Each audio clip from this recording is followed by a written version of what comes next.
little one. Watching all this unfold, the baby's sister saw an opportunity. She bravely approached the princess and offered to find a Hebrew woman to nurse the child. The princess agreed, not knowing the girl would bring the baby's own mother. Rushing home, the sister called out to her mother, "Come quickly! Oh, hurry!" Without a moment to lose, they both hurried back to the riverbank. There, Pharaoh's daughter entrusted the baby to his mother, saying, "Nurse him for me, and I will pay you." She named him Moses, which means drawn from the water. In a twist of fate, baby Moses was back in his parents' arms, where they taught him to love God and cherish his heritage. But soon, he would grow up in the palace as the son of Pharaoh's daughter, destined for greatness, part of a divine plan far beyond what anyone could imagine. The end.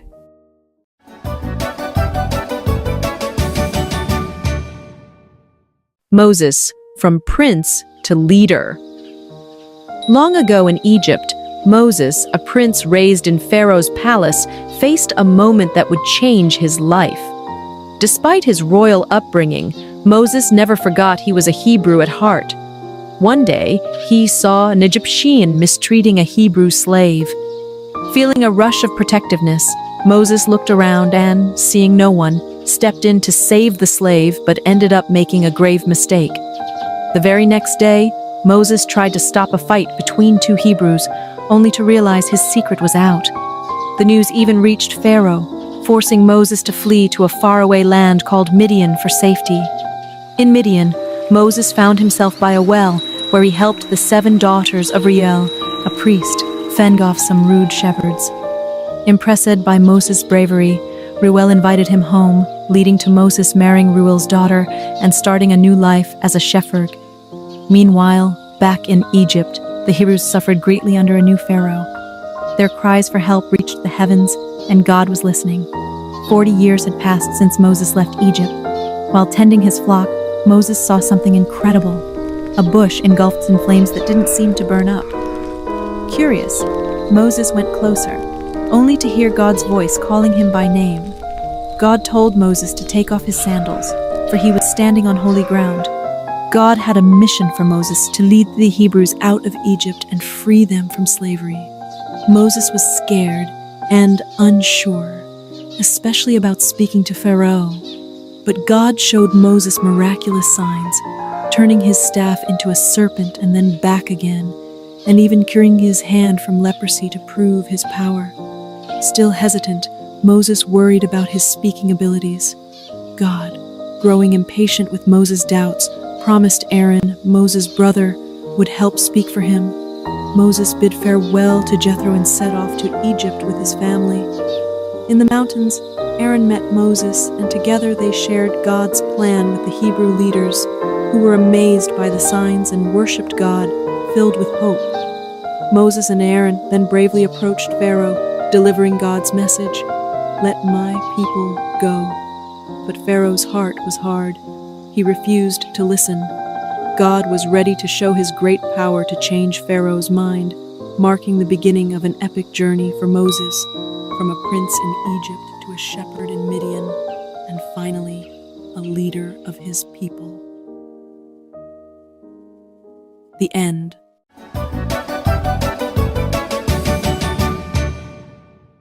Moses, from prince to leader. Long ago in Egypt, Moses, a prince raised in Pharaoh's palace, faced a moment that would change his life. Despite his royal upbringing, Moses never forgot he was a Hebrew at heart.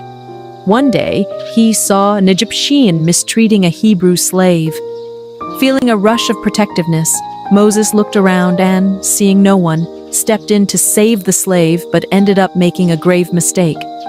The very next day, Moses tried to stop a fight between two Hebrews, only to realize his secret was out. The news even reached Pharaoh, forcing Moses to flee to a faraway land called Midian for safety. In Midian, Moses found himself by a well, where he helped the 7 daughters of Reuel, a priest, fend off some rude shepherds. Impressed by Moses' bravery, Reuel invited him home, leading to Moses marrying Reuel's daughter and starting a new life as a shepherd. Meanwhile, back in Egypt, the Hebrews suffered greatly under a new pharaoh. Their cries for help reached the heavens, and God was listening. 40 years had passed since Moses left Egypt. While tending his flock, Moses saw something incredible: a bush engulfed in flames that didn't seem to burn up. Curious, Moses went closer, only to hear God's voice calling him by name. God told Moses to take off his sandals, for he was standing on holy ground. God had a mission for Moses to lead the Hebrews out of Egypt and free them from slavery. Moses was scared and unsure, especially about speaking to Pharaoh. But God showed Moses miraculous signs, turning his staff into a serpent and then back again, and even curing his hand from leprosy to prove his power. Still hesitant, Moses worried about his speaking abilities. God, growing impatient with Moses' doubts, promised Aaron, Moses' brother, would help speak for him. Moses bid farewell to Jethro and set off to Egypt with his family. In the mountains, Aaron met Moses, and together they shared God's plan with the Hebrew leaders, who were amazed by the signs and worshipped God, filled with hope. Moses and Aaron then bravely approached Pharaoh, delivering God's message, "Let my people go." But Pharaoh's heart was hard. He refused to listen. God was ready to show his great power to change Pharaoh's mind, marking the beginning of an epic journey for Moses, from a prince in Egypt to a shepherd in Midian, and finally, a leader of his people. The end.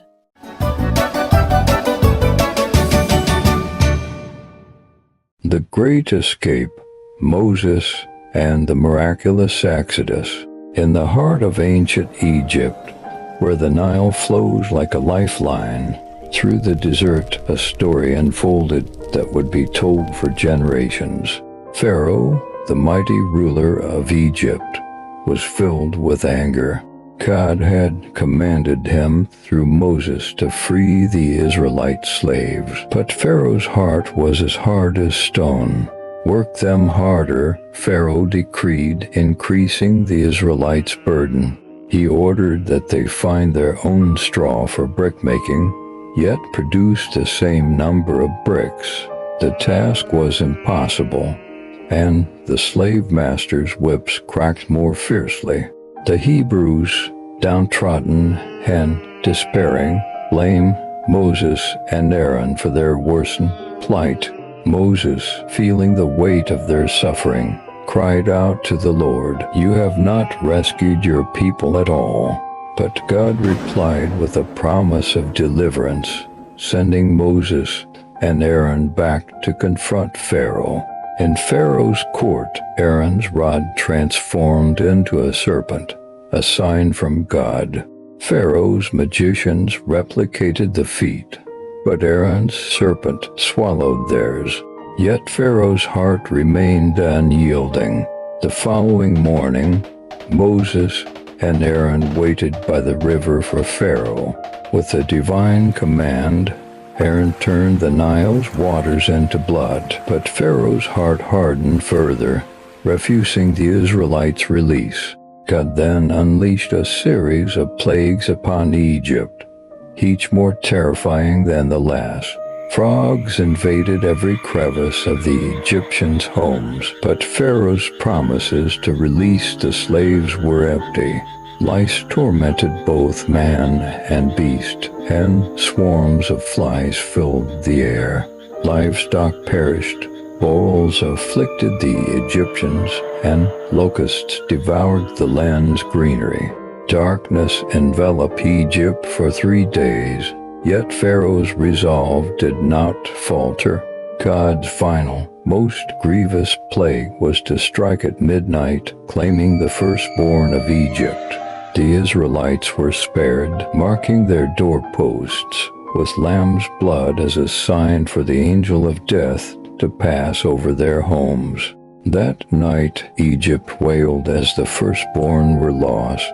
Pharaoh, broken and defeated, urged Moses to take the Israelites and leave. With haste, the Israelites journeyed beyond Egypt's borders, marking the end of their 430 years of bondage. Guided by a pillar of cloud by day and a pillar of fire by night, they embarked on a journey to freedom. But Pharaoh's resolve wavered once more. Gathering his army, he pursued the Israelites, trapping them between the cliffs and the sea.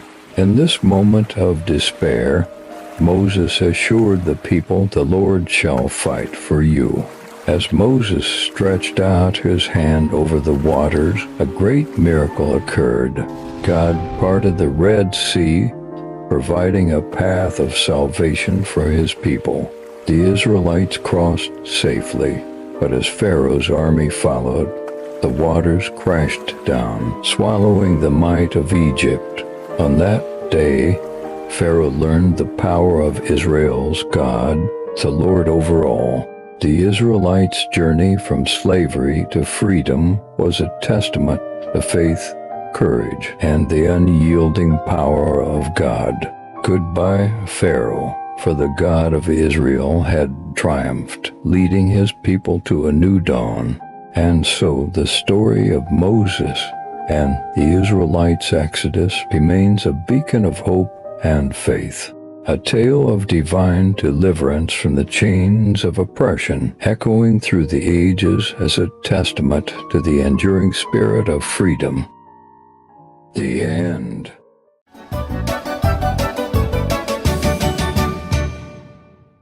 "40 Years of Faith, the epic journey from Egypt to Canaan."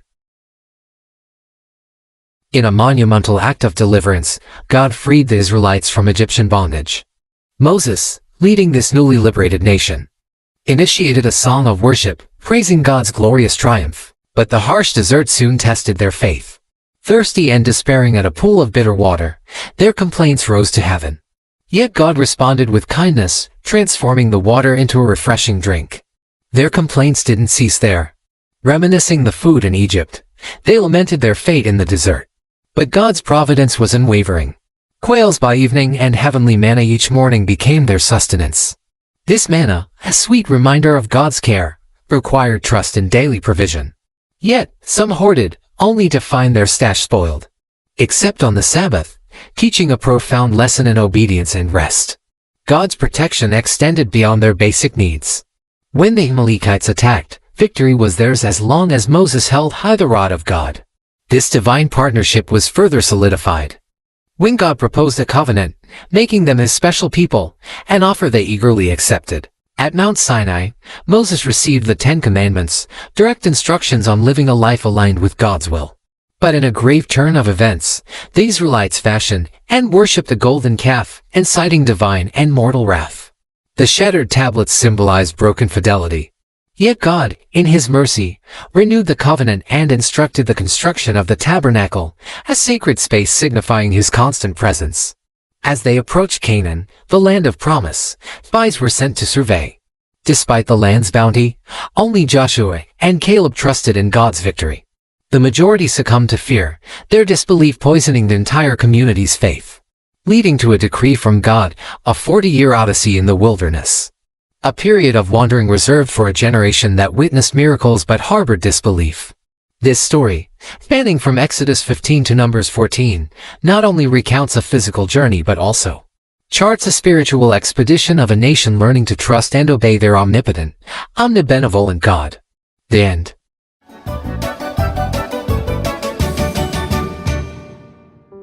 The life of Jesus Christ. In the stillness of Bethlehem's night, a light was kindled that would illumine the world forevermore. Born to Mary, a woman of profound faith, and Joseph, a man of humble origins, was baby Jesus. His birth was no ordinary event. It was the fulfillment of ancient prophecies, heralding the arrival of the Messiah, a beacon of hope for all humanity. Word of this miraculous birth traveled swiftly, and settling King Herod, who saw in the newborn king a threat to his reign. In a dark decree, he ordered a massacre, hoping to extinguish this emerging light. Yet, under divine guidance, Mary and Joseph fled to Egypt, safeguarding the promise of salvation. Even as a child, Jesus' wisdom was unparalleled, captivating the learned men of the temple with insights far beyond his years. But it was not until the age of 30 that he unveiled his public ministry, a mission destined to transform the very fabric of human existence. Choosing disciples from the humblest walks of life, Jesus embarked on a journey of teaching, healing, and miracle working. He healed the afflicted, restored sight to the blind, and even commanded life to return to the lifeless. Through parables, he unraveled the mysteries of the divine, making the kingdom of heaven accessible to all. Yet, his growing influence and radical teachings of love and forgiveness stirred the waters of the established order. The religious authorities, threatened by his message and popularity, conspired against him. Betrayal came from within his circle, as Judas, one of his own, led adversaries to him for 30 pieces of silver. The ensuing trials were a mockery of justice, culminating in Pilate's reluctant order for crucifixion. Upon the cross, Jesus' final act of love was a plea for forgiveness. Not for himself, but for those who persecuted him. His body was laid in a tomb, sealed by a massive stone, marking what seemed to be the end. But the tomb could not hold him. On the third day, it stood empty. Jesus had risen, defeating death itself, appearing to his followers to reaffirm the teachings and the essence of faith. His ascension into heaven was not a farewell but a promise of the Holy Spirit, ensuring his eternal presence and guidance. The life of Jesus, from the manger to the cross and beyond, is a testament to the unfathomable depth of divine love and the power of faith. It's a story that continues to inspire, guide, and give hope to millions, echoing the profound truth that love conquers all.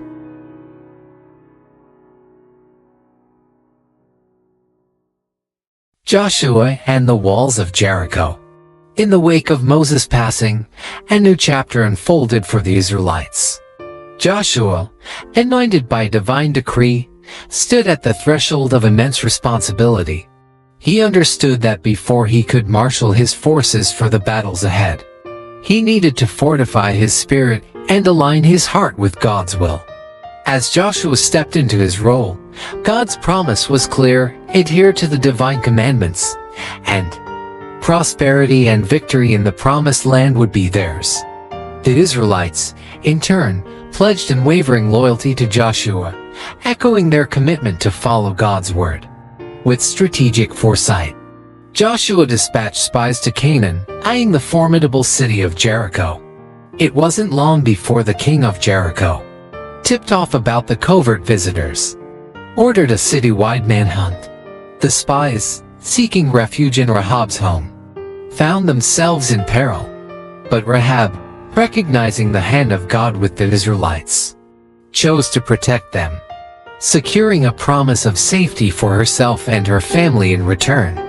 The path to Jericho presented its own trial. The formidable Jordan River. With no bridge in sight, the challenge seemed insurmountable. Yet, faith paved the way where no path existed. As the priests, bearing the Ark of the Covenant, stepped into the river's edge, the waters parted, mirroring the miracles of old. This miraculous crossing, marked by 12 stones at the riverbed and on Canaan's shore, would stand as eternal testaments to God's power and faithfulness. Jericho loomed ahead, its massive walls a daunting barrier. Yet, the appearance of the captain of God's army served as a divine assurance to Joshua that the battle's outcome was already decreed in the heavens. The instructions given to Joshua were unconventional. A silent march around Jericho for 6 days, followed by a climactic procession on the 7th day, culminating in a triumphant blast of trumpets and a unified shout from the Israelites. The walls of Jericho, so long a symbol of invincibility, crumbled to dust, leaving only Rahab's abode untouched, a sign of the covenant kept by the scarlet cord. Rahab and her family were spared, a token of God's mercy amidst judgment. In the aftermath, Jericho's riches were consecrated to God, and Joshua pronounced a dire curse on any who dared to rebuild the city.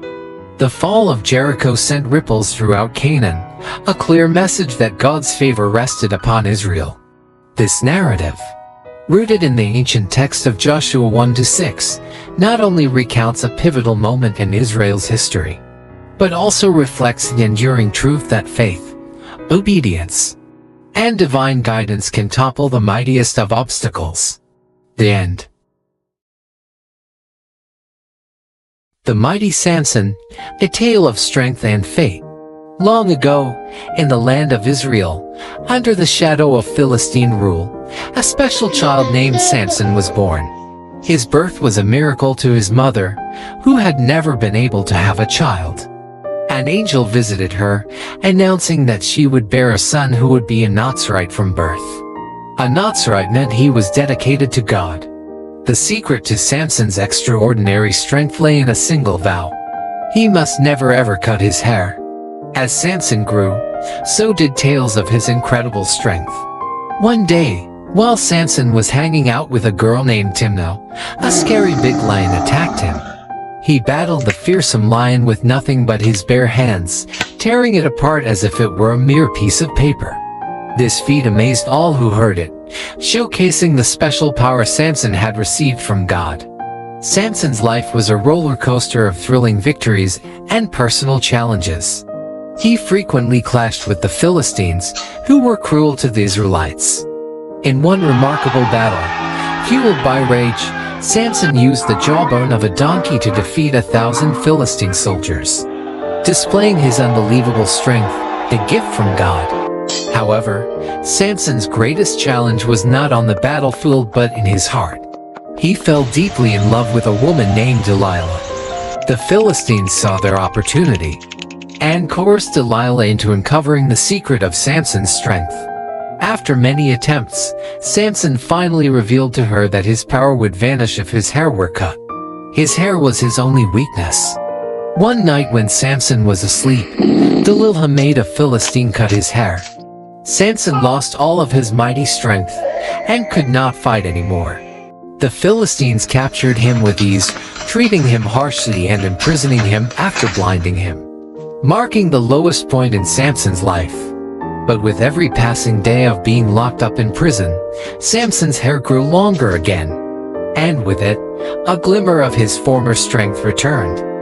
One day, the leaders of the Philistines gathered in a huge temple to celebrate. They were happy because they had captured Samson finally. The temple was packed with people, even on the roof. About 3,000 people came to see Samson, including all the big bosses of the land. Samson, with his hair starting to grow back, was brought in. He was locked up with chains on the two big pillars of the temple for everyone to see him. He was tired, but he still had faith in God. His hair that had been growing back was the secret to his super strength.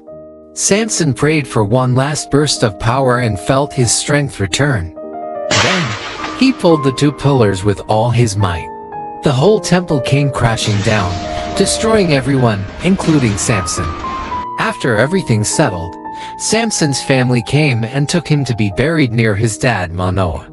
People say Samson's tomb is on a mountain in Tel Tzor located near present-day Jerusalem. Samson's story remains a powerful narrative about the consequences of our actions and unfailing strength of God even in our weakest moments. The end. Gideon's brave heart, the battle against the Midianites.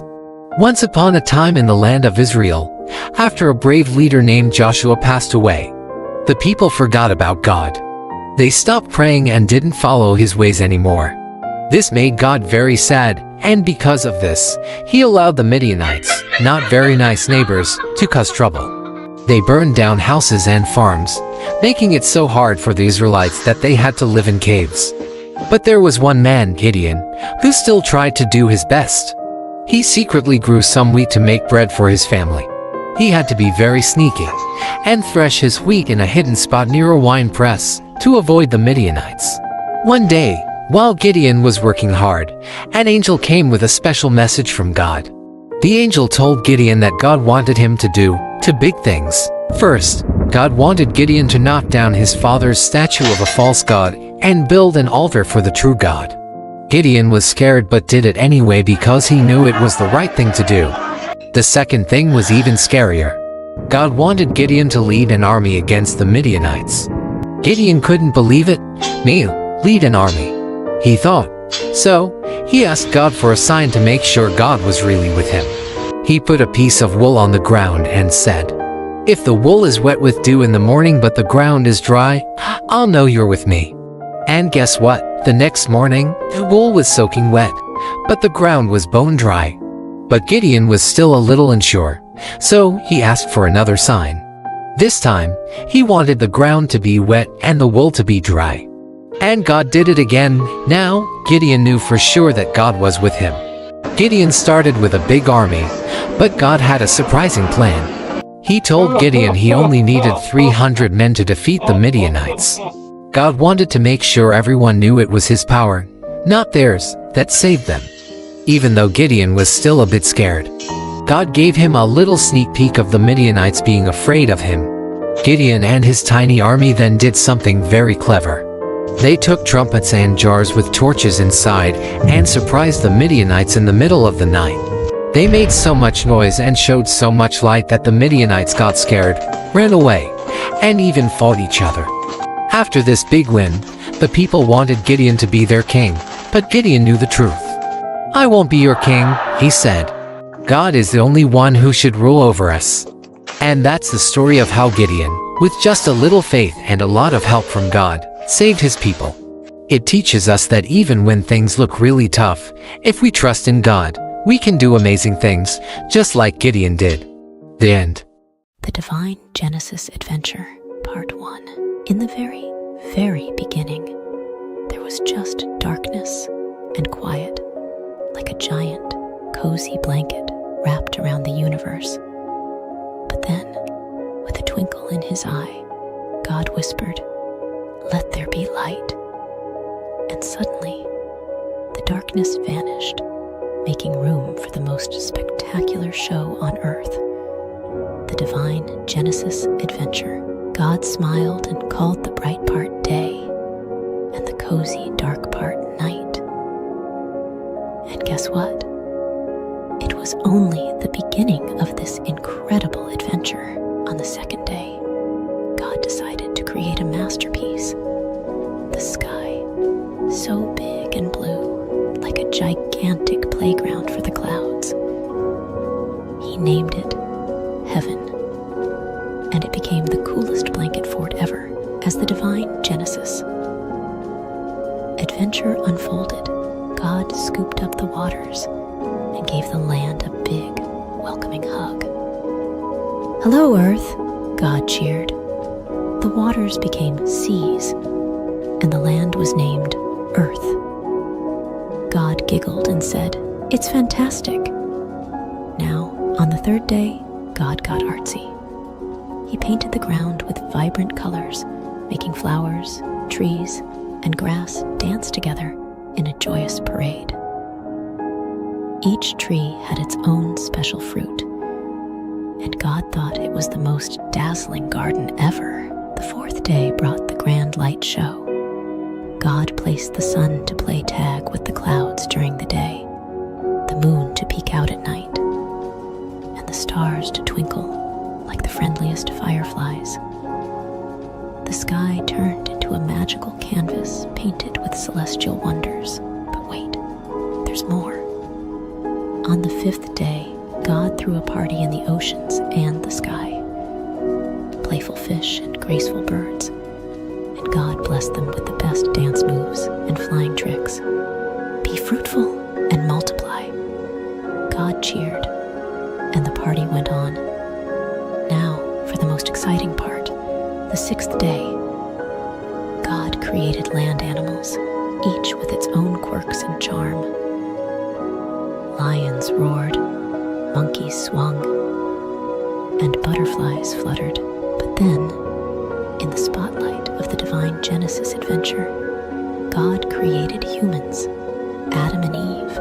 God shaped them with love, like the most fantastic sculptures. He breathed life into them and said, "You're my special creation. Take care of this wonderful world." Adam and Eve explored the enchanting garden, naming animals, and sharing giggles with God. God provided a buffet of delicious fruits and green herbs for everyone to enjoy. "It's a feast," God exclaimed. And as the sun dipped below the horizon, God looked at everything with pure joy. It's not just good, it's amazing.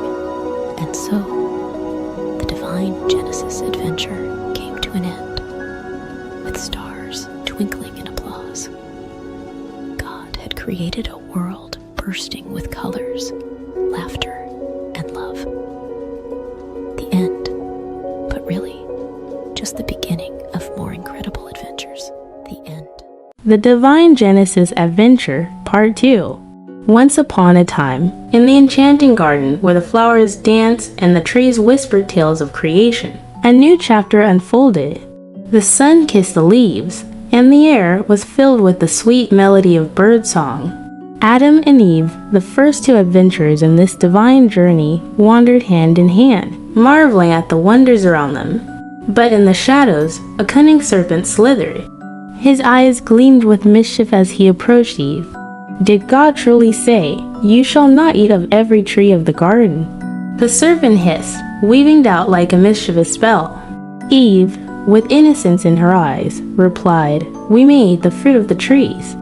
But God said, "You shall not eat it, nor shall you touch it, lest you die." The serpent, a master of deception, slyly whispered, "You won't die. God knows that when you eat it, your eyes will open, and you'll be like God, knowing good and evil." Fascinated by the idea of wisdom and knowledge, Eve gazed at the tree. Its fruit looked delicious, pleasing to the eyes, and desirable for gaining wisdom. The serpent's words echoed in her mind, and she plucked the fruit, taking a bite. She then offered it to Adam, and he too took a bite. Suddenly, their eyes were open, and they realized they were naked. Quickly, they sewed fig leaves together to cover themselves, for they felt exposed in the newfound awareness of good and evil. In the cool of the day, they heard the sound of the Lord God walking in the garden. Fearful and ashamed, Adam and Eve hid among the trees.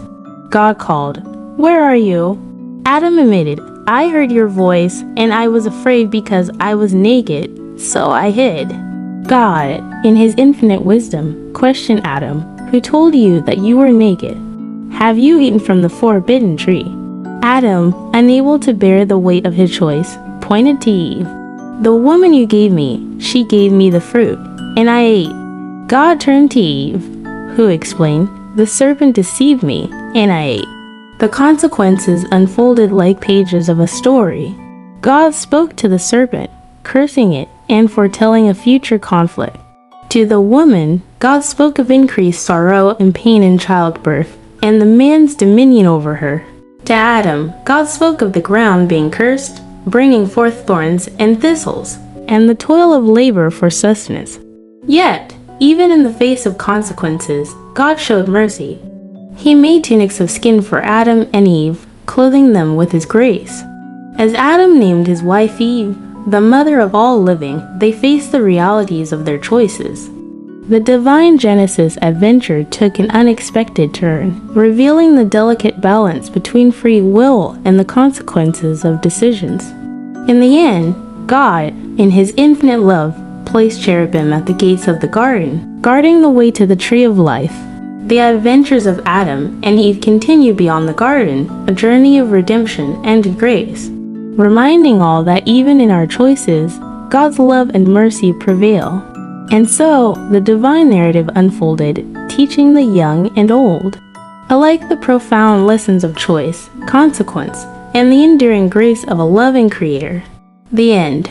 Once upon a time, in a world where people had forgotten to be kind, there lived a man named Noah who worshipped God. Noah was a man of faith, but everyone else around him disobeyed and hated God. One day, something shocking happened. God spoke to Noah, revealing a plan to destroy the wicked world, sparing only Noah's family. God instructed Noah to build a wooden ark, a boat big enough for his family and many animals. Noah got to work, following God's exact instructions. Probably, people mocked Noah as he explained why he was building an ark. But Noah kept building, also spreading the word about God, though nobody listened. As the ark neared completion, God brought animals of all kinds, 7 of some species, 2 of others. Birds and beasts, tiny and tall, all made their way to the ark. Perhaps people shouted insults at Noah, but they did not stop sinning against God. They did not ask to enter the ark. Finally, all the animals and birds were aboard. God invited Noah and his family into the ark.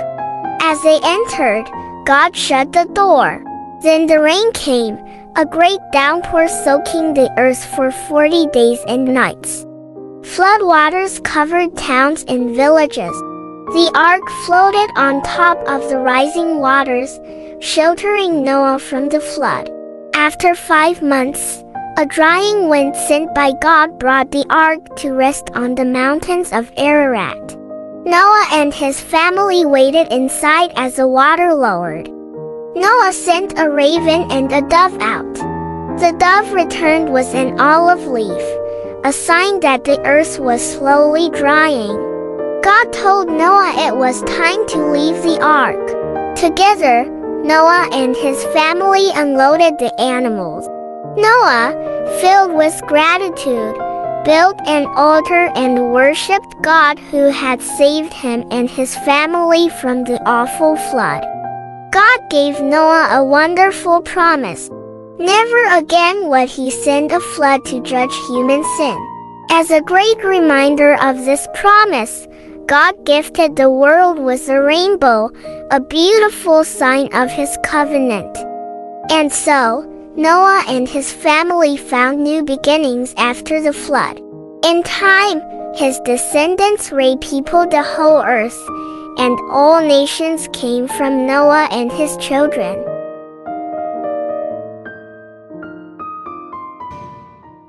God's promise to Abraham. Long ago, after a big flood washed the earth clean, only Noah and his family were safe on a big boat with lots of animals. When the water went away, people started to build things again. They had a big idea. Let's build a tall tower that touches the sky, right up to the stars. They wanted to stay together and be friends forever. But something magical happened. Suddenly, everyone started speaking in different languages. It was so confusing because nobody could understand each other anymore. So, the people split up, finding new places to live with others who spoke the same language. The big city they left behind was called Babel, which means a big mix-up. Then, in a place called Ur, God talked to a man named Abram. God said, "Abram, go on an adventure to a special land I'll show you." Abram, his wife Sarai, and his nephew Lot packed up and went to a beautiful land called Canaan. Canaan was filled with green fields and clear blue skies. Abram and Lot had so many sheep and cows. The land they were living on didn't have enough grass and water for all the animals. So, the workers of Abraham and Lot started arguing over the best spots for their animals to eat and drink. Abram wanted everyone to be happy and not fight. He told Lot, "Let's not argue. You choose any part of the land you like, and I'll go the other way." That way, there was enough room for all their animals. Lot looked around and saw a really nice area with lots of water and green grass near the cities of Sodom and Gomorrah. It looked like the best spot for his animals, so he chose to move there. Abraham stayed in the land of Canaan, where God asked him to stay. Even though Abraham and Lot had to live apart to stop the arguing, Abraham made sure they did it in a kind and peaceful way, showing he was a really good uncle and a wise man. God saw Abram's kind heart and told him, "This whole big, beautiful land will belong to you and your children and their children after them, forever." But Abram and Sarai were very old and didn't have any children. They wondered, how will God's promise come true? One day, 3 special visitors brought amazing news. Sarai, you're going to have a baby. Sarai laughed because she thought she was too old for that. God also changed their names to Abraham and Sarah to show they were going to start a big family. Then, God said he had to fix the 2 naughty cities near where Lot lived. Abraham was worried for Lot. Lot listened to the angels and escaped with his daughters. But Lot's wife looked back and turned into a salt statue. Then, the most wonderful thing happened. Even though they were very old, Abraham and Sarah had a baby boy named Isaac. Isaac, which means laughter. They were so happy and amazed at God's miracle. Abraham knew then that God always keeps his promises, like giving him a big family and a beautiful land to live in. And that's the story of how Abraham and Sarah learned to trust in God's promises, no matter how impossible they seemed. The end. Once upon a starry night, in a land filled with whispers of the past and promises for the future, Abraham, a man known for his kindness and faith, received a very tough test from God. God asked him to do something unimaginable, to offer his dearest son Isaac as a special gift back to God. This was to see if Abraham trusted God above all else, even more than he loved his precious son. Abraham's heart felt heavy, like a stone sinking in a deep, deep ocean. But deep inside, he knew he had to trust God, no matter how hard it seemed. So, with a brave yet heavy heart, he prepared for the journey. As the first light of dawn painted the sky in soft hues of pink and orange, Abraham, Isaac, and their 2 faithful servants set off on a journey filled with uncertainty. Abraham carried the fire and a knife, while Isaac, unaware of what was to come, carried the wood for the fire. As they neared the mountain that God had told them about, Abraham asked his servants to wait for them at the foot of the mountain. Isaac and I will go up to worship, and then we'll come back to you, he said with a gentle smile. Climbing the mountain, Isaac, with a curious twinkle in his eye, asked, Father, we have the wood and the fire, but where is the lamb for the offering? Abraham, with a heart full of hope, replied, My son, God will take care of it. He will provide the lamb for the offering. Reaching the top, Abraham built an altar, the most difficult one he ever had to make. He arranged the wood, and with a heart weighed down by a sea of emotions, he gently placed Isaac on the altar, ready to show God that he trusted him completely. But just as Abraham raised the knife, a voice as powerful as thunder, but as gentle as a whisper, stopped him. Stop, Abraham. It was an angel sent by God. The angel said, You've shown that you trust God above all by being willing to give up your only son. Then, Abraham saw a ram caught in some nearby bushes.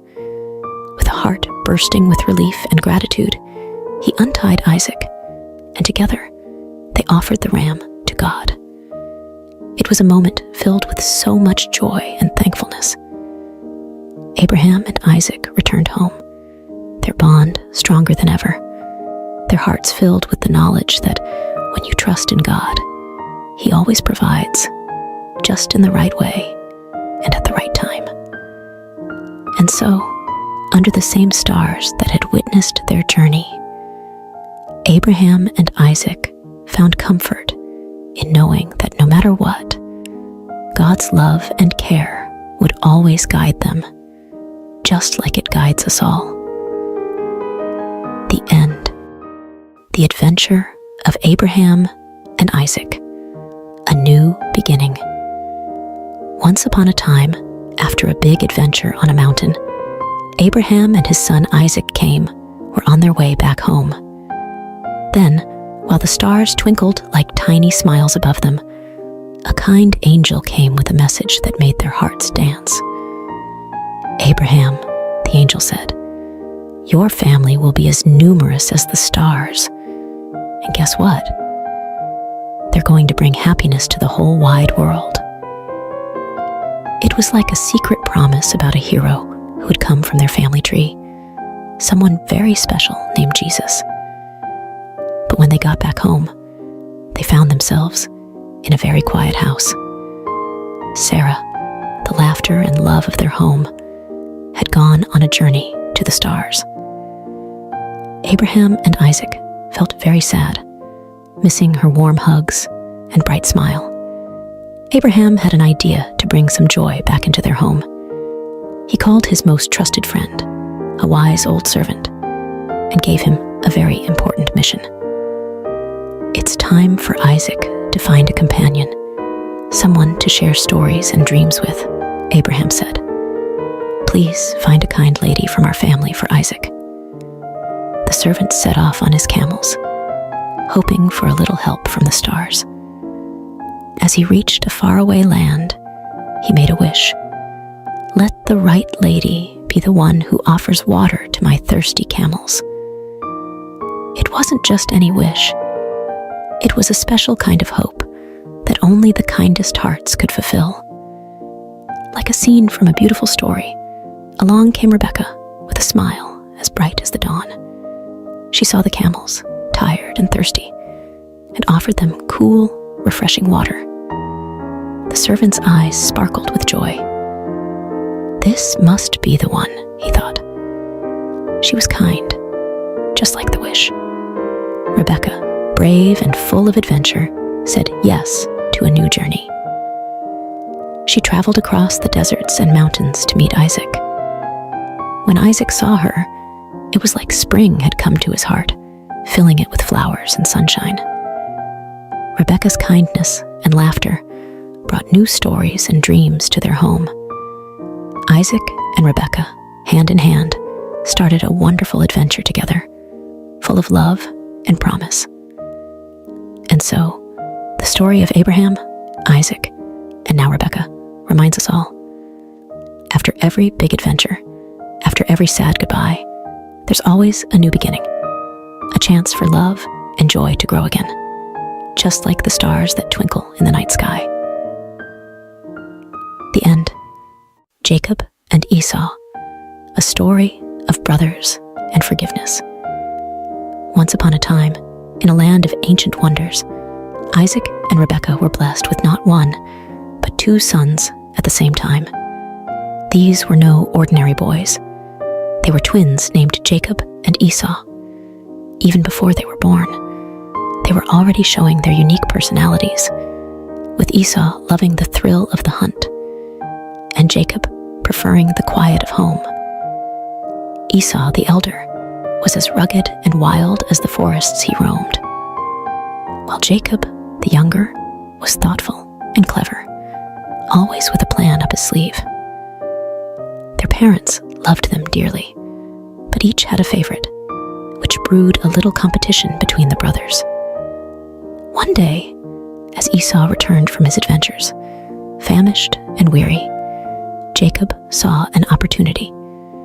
He offered Esau a simple meal in exchange for his birthright, the special status of the firstborn. Esau, thinking little of the future, agreed. This moment would change the course of their lives in ways they couldn't imagine. As the boys grew, so did their rivalry, especially when it came time for their father Isaac to bestow his special blessing. Rebekah, who adored Jacob, devised a plan to ensure her favorite son received this honor.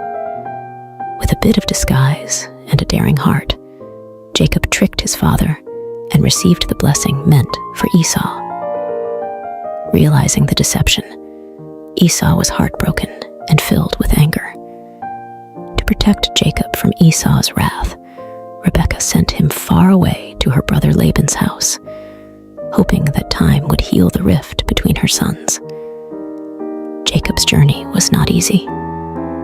He worked tirelessly for Laban, enduring trickery and toil, all for the love of Rachel, Laban's daughter. Yet, through these trials, Jacob grew wiser and kinder, learning the value of honesty and hard work. Years passed, and God called Jacob to return home, but the thought of facing Esau filled Jacob with dread. What if Esau still harbored anger and sought revenge? Nevertheless, Jacob set out, hoping for forgiveness. As Jacob neared his homeland, he prepared for the worst. But to his surprise, Esau greeted him not with anger, but with open arms. The brothers embraced, their past grievances washed away by tears of joy. It was a moment of true reconciliation, proving that love can overcome the deepest divides. Together again, Jacob and Esau showed us that it's never too late to mend broken bonds, and that forgiveness is one of the greatest gifts we can offer. The end. Joseph's journey, from dreamer to dreamkeeper. In a land where families were as vast as the stars, Isaac's heart was full of joy as his son Jacob returned home. Even Esau, who once harbored anger, welcomed Jacob with open arms. But not all was peaceful, for Jacob's sons felt a storm brewing in their hearts, troubled by their younger brother Joseph, who was clearly the apple of their father's eye. Joseph, with his bright, colorful coat, a gift from Jacob, was a dreamer. His dreams, however, sparked flames of jealousy among his brothers. In one dream, Joseph saw his own sheaf of grain standing tall, while his brother's sheaves bowed down to it. In another, the sun, moon, and even the stars bowed before him. These dreams whispered of a future where Joseph would rise above them all, even his parents and brothers. One day, Jacob sent Joseph to check on his brothers in the fields. As he approached, their jealousy turned to dark whispers of getting rid of the dreamer.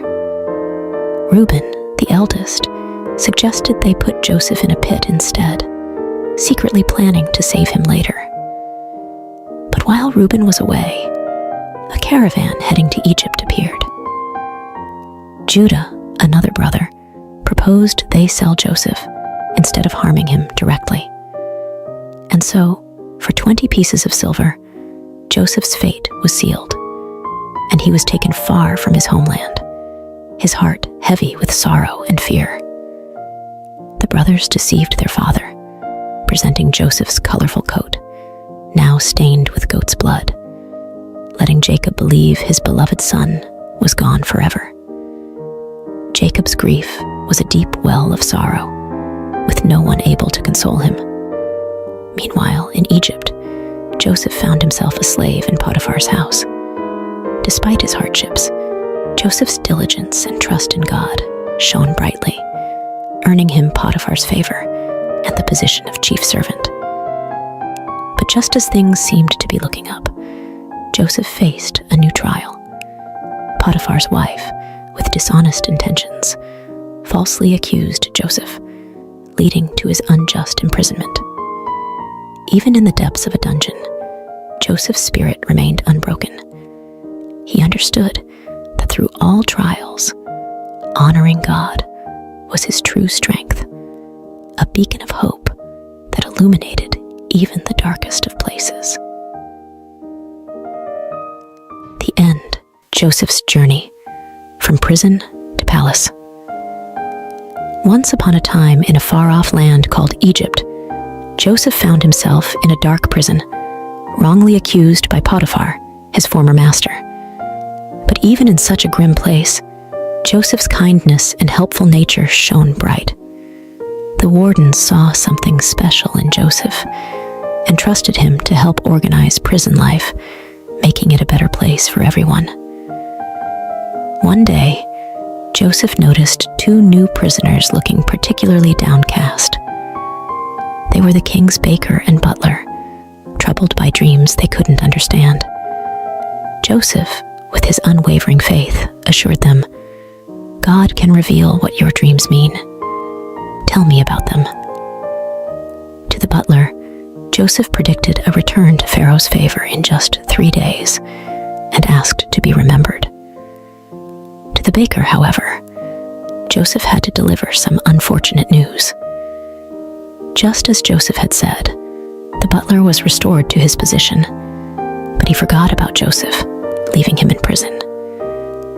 Time passed until one day, Pharaoh himself was troubled by a mysterious dream. Remembering Joseph's gift, the butler finally spoke up, leading to Joseph's summoning.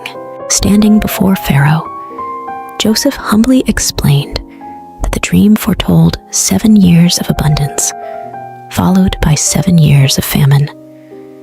He advised Pharaoh to store food during the good years to prepare for the tough times ahead. Impressed by Joseph's wisdom and his clear connection to God, Pharaoh declared, "You will take charge in Egypt, second only to me." And so, Joseph went from prison to palace, overseeing the land's preparations for the coming famine. As predicted, the years of plenty came and went, and famine spread across the land. Back in Joseph's homeland, his family was starving. Jacob sent his sons to Egypt to buy grain, not knowing that they would come face to face with their long-lost brother, now the lordly ruler of Egypt. Joseph recognized his brothers, but they didn't know him. Recalling his boyhood dreams, Joseph realized that this moment was part of a bigger plan. He tested his brothers, demanding they return with their youngest brother Benjamin to prove their honesty. When they returned, Joseph could no longer hide his true identity. Overcome with emotion, he revealed himself to his brothers, saying, "I am Joseph, your brother, whom you sold into Egypt." The brothers were speechless, fearing for what might come next. But Joseph comforted them, explaining that their actions had been part of a divine plan to save their family from famine. "God made me lord in Egypt so I could save your lives," he told them. Soon after, Jacob and Joseph were joyfully reunited in Egypt, and the entire family was settled there, living in peace and plenty, thanks to Joseph's faith and God's guiding hand. The end. The Adventure of Baby Moses, From the Nile to the Palace. In a time long ago, Egypt mourned the loss of a great leader, Joseph. He had saved the land from famine and was loved by all. But as years turned into centuries, a new pharaoh came to power, one who did not remember Joseph and his deeds.